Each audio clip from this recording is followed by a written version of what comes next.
In this video, we're going to learn mid-game rotations, priority, how do we play the map, when do we follow the team. This is a coaching session. My name is Zais. I have over 10,000 hours of coaching players, 80 carries from Iron to Challenger, and in this video, I'll show you properly what should you do after 15 minutes of the game as an AD carry.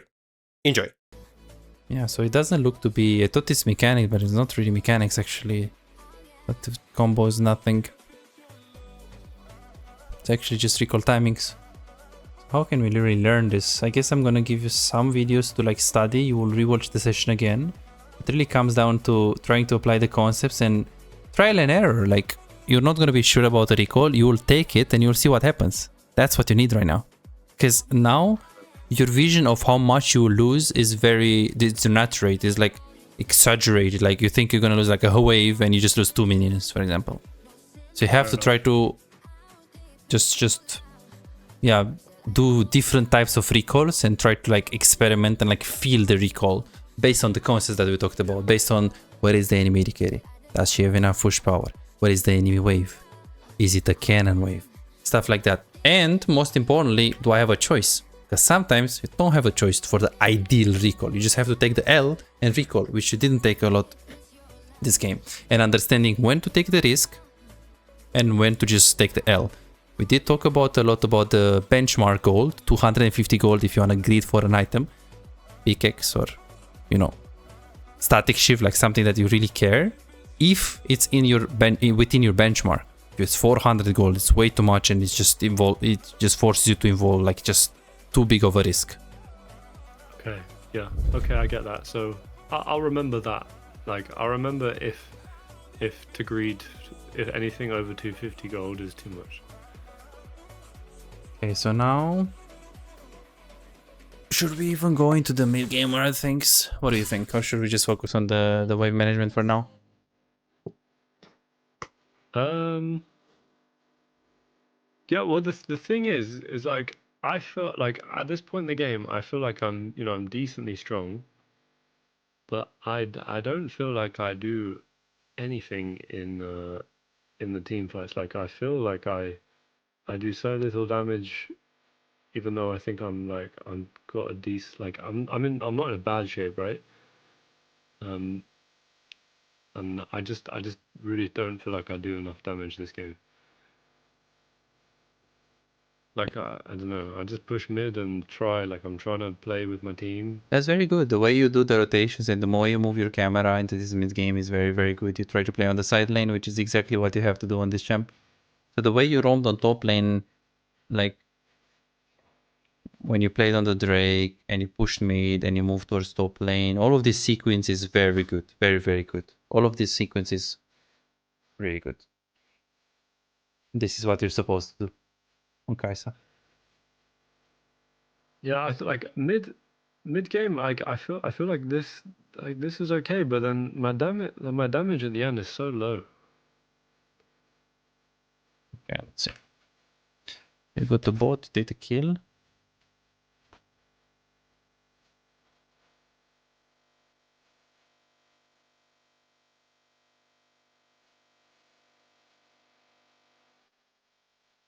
Big one. Playing for Drake. You are 20 seconds before the objective spawns. That's not bad. Fortunately, your teammates got caught before you get here, but I mean, that's not really much you can do.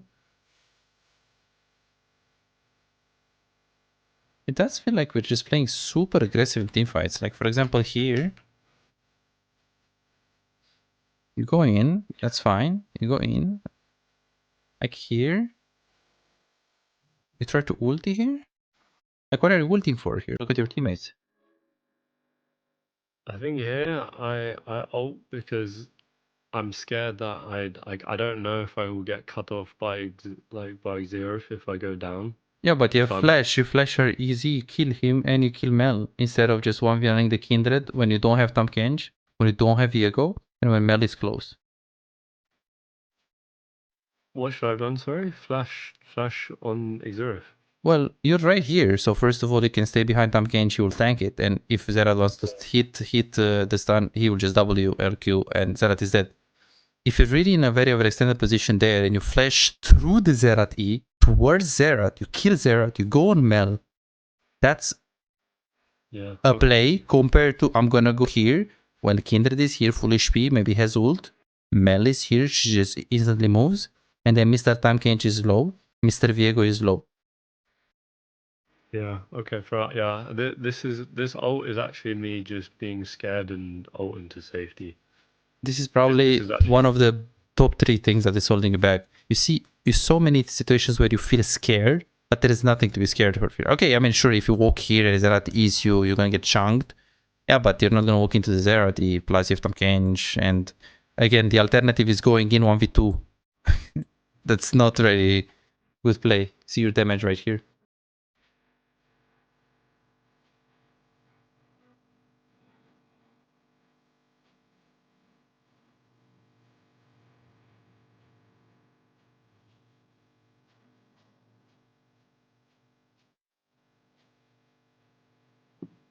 Really? They didn't want to do it? No way. I don't understand. I put question marks. Wait, what?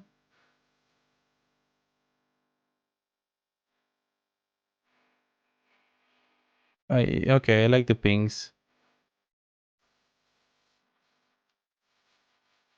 Yeah, well, a bit faster if you could do it is good, but yeah, for sure. Like the moment they die, instant ping. And when you ping, don't be shy. I want to see 6 pings right now. And assistance is good ping, but all in ping is better. Or push ping. Ding, ding, ding. I want to be annoying. I want Viego's brain to feel hurt that he didn't see this call because he's fucking bad and you saw it. Yeah, fair enough. So that's how you can optimize it. But I mean, because you see how you do like taking the plant, you're like, he recalls, you let him think. Don't let your teammates think, man. Like it just doesn't make any sense to let your teammates think. They're stupid. So now you ping once, but then you see Alistar, like someone, I guess it's Zerat, pings on my way onto the Drake. Oh no, this is Viego. So you see, he's already recalling, thinking about Drake because you let him think. By being fast, you don't let your teammates think. You just make the call for them. Boom. That's why if I play in this elo, they will always listen because I ping so fast that they don't even have to like, oh yeah, I guess we go Baron, of course. But now because he thinks the Drake is good and we have Soul, he's having this thoughts. Soul is important, but it's like 33 seconds Kindred, so this is the key. He's right, Soul is important, but 30 seconds on Kindred, we can do both. Are you an AD carry main who feels like no matter how well you play, win the lane, make good decisions, play mechanically well most of the times, but you still have no real impact? You crush it one day, win 5 games in a row and feel unstoppable, but the next day you lose every single game and start doubting yourself. Am I even a good AD carry? What can I do if enemy top lane and mid lane are so fed? Imagine a world where you never let the lead slip away. You know exactly how to push your advantage, exactly when to rotate at the right time, and how to control objectives so you can snowball the game. A world where as AD carry you don't feel forced to make risky plays and you don't drop your lead. But you don't have to imagine it, you can make it a reality. This is Martin. He was grinding games, watching guides and trying his best, but none of it seemed to work. The problem? He was focusing on the wrong things. You don't improve just by playing more games, you improve by fixing the small mistakes that cost you wins. And that's a problem that most AD carry face. From Platinum 3 to Diamond in 2 months. Billy found himself making the same mistakes over and over again, engaging at the wrong time, or mispositioning in teamfights, dying for no reason, and he even knew some of the mistakes, but he didn't know how to fix it. He would find himself guessing what to do next, unsure whether to push, rotate, or fight, while feeling completely lost in the mid-game. Now, he knows exactly what to do at every stage of the game, and his results speak for themselves. Silver to Emerald in a month.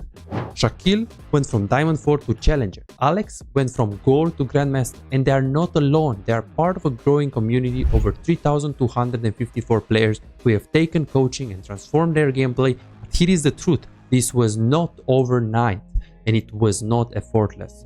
Shaquille spent 2 years grinding to reach Challenger, not by playing more, but by playing smarter. Alex dedicated 26 months refining his skills and climbing to Grandmaster once he started focusing on what actually matters. So no, this is not a one session and you'll climb instantly, promise. If you're looking for that, if you're looking for a shortcut, this isn't it.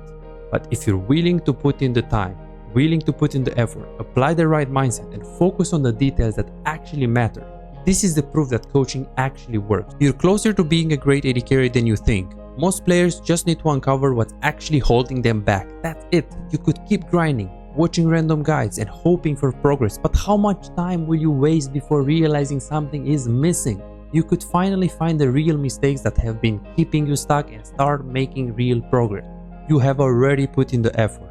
Now let's make sure it pays off. Book your coaching session now at bizaz.com.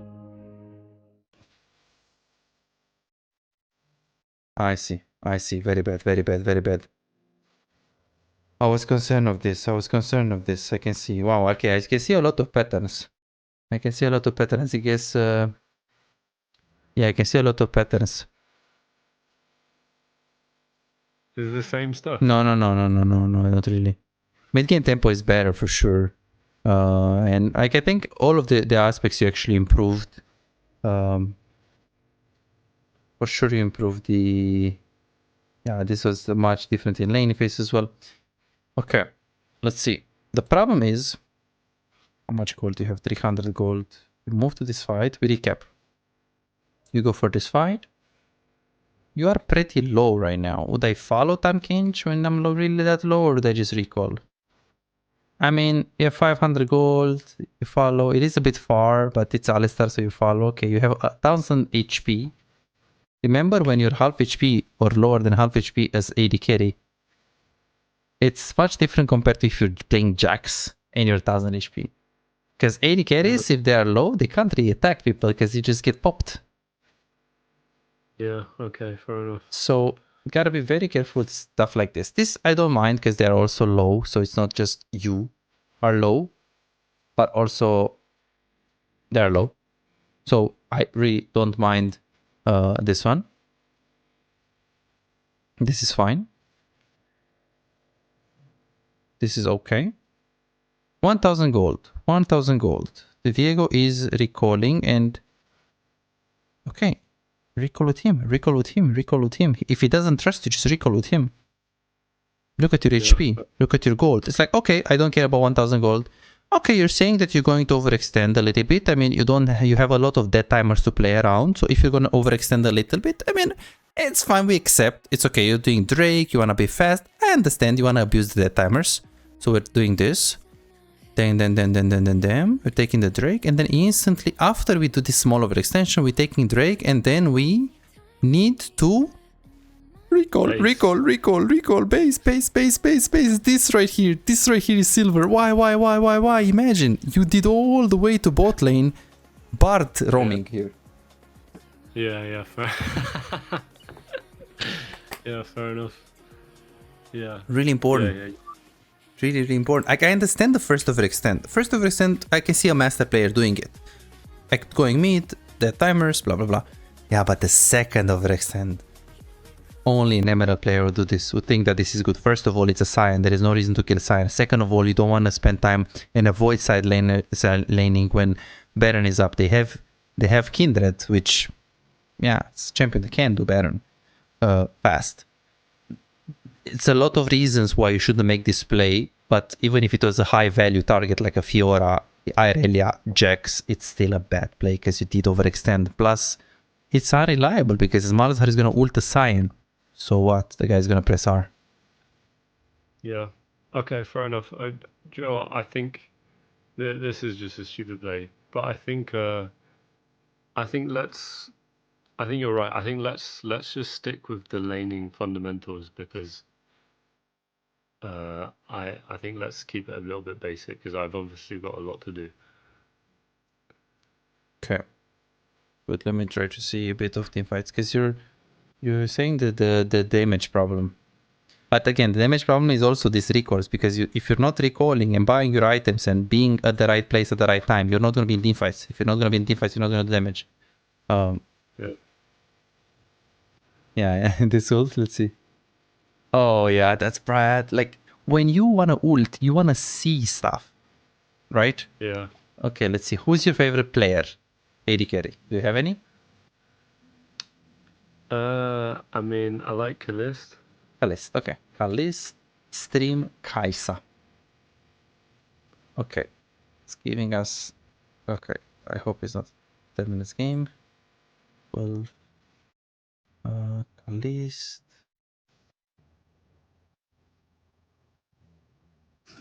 Let's see what does Kalist do. This. Je joue pas Kaisa, hein, je sais, parce que c'est pas un champion que tu peux blind comme Kaisa? ça, surtout dans cette méta. Okay. C'est un peu plus compliqué à blind. T'as Let's see. beaucoup d'enchanteurs au début. Okay, pay attention to the camera of Kalist when he's ulting. Si, Pay attention to this.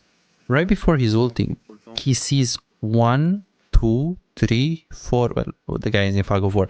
But you see his camera, how he is right now. Yeah. He sees the people, so he's thinking, okay, I'm gonna ult here, I have my Zonias, I'm gonna flash over the wall. He thinks. When you see things, you can think, because you think based on stuff. If you're blindfolded and you try to cross the road and you don't know if there is any car left or right, it's impossible for you to not get killed by a car. You have to look on the right, look on the left, see if there is any car, and if there is no car, you cross. If there is a car, you don't cross. Same thing in this fight. There is the green light if the fight looks good, but you have to look at the fight first. See, he doesn't ulti before he sees all of the people here. And he can ulti here, last hit and back off. He can ulti here, last hit and back off. He can ulti here. Like there are so many conditions, so many angles that he can take, but it all depends on where are the enemies. So he chose this one because it's the closest to his team and he has Nami, right? He has Zonias, he can flash over the wall. That's why he didn't really choose any other angle. But again, it all comes down to where Lee Sin is, because Lee Sin can kick. If you ult here, Lee Sin can kick you in the tower. Kled. Yeah. So the fact that he sees things is much easier for him to play. And let alone the fact that we do the bury your special most favorite combo, which is RW, as you can see here. So he does R, W. Okay, he didn't get the silence, but as you can see, he gets a lot of damage. And now he goes in. Now pay attention to your gameplay, which is gonna be a bit funny to compare. Okay, look when you ulti. So you ult, you didn't even look at the kindred HP. You just ulted. Look at this. Yeah. You didn't even see Mel. She wasn't on your screen. So how can we ult in a fight when we don't see stuff? Yeah. No, you're right. In my head, I'm just like, we're collapsing, go, go, go. Par exemple, ça devrait Yeah, être plus but if you go in here and you get completely combo by Mel and there's another guy behind that you don't see on the, and you see him on the minimap and he's just gonna pop you, you're cooked. Yeah, no, you're right. You're right.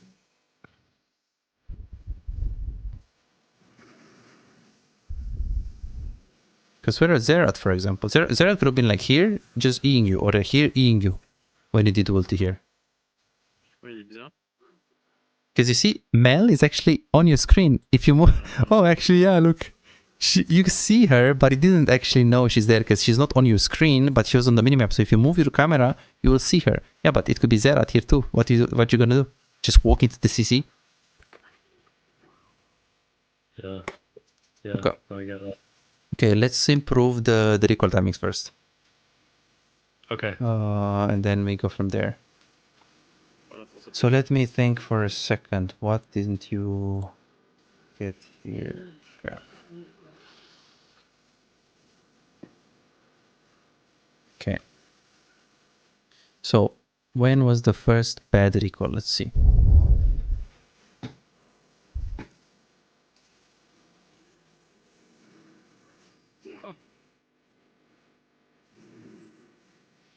J'ai pas été consistent sur mon touch. By the way, careful with this pattern. With if some can chooses W, misses it, and you still go in. Careful with that pattern too. Because you have a lot of patterns that are like, even if you fix the recall timings, you might still be coin flip. It's because there are a lot of things that currently can make your game flip. I mean, I guess it makes sense, right? Even if you fix the recall timings, the camera in the team fight, if you just ult in 5 people without seeing them, I mean, yeah, it just makes sense to be coin flip. So we gotta be careful. But we take one by one. It's okay. It's no problem.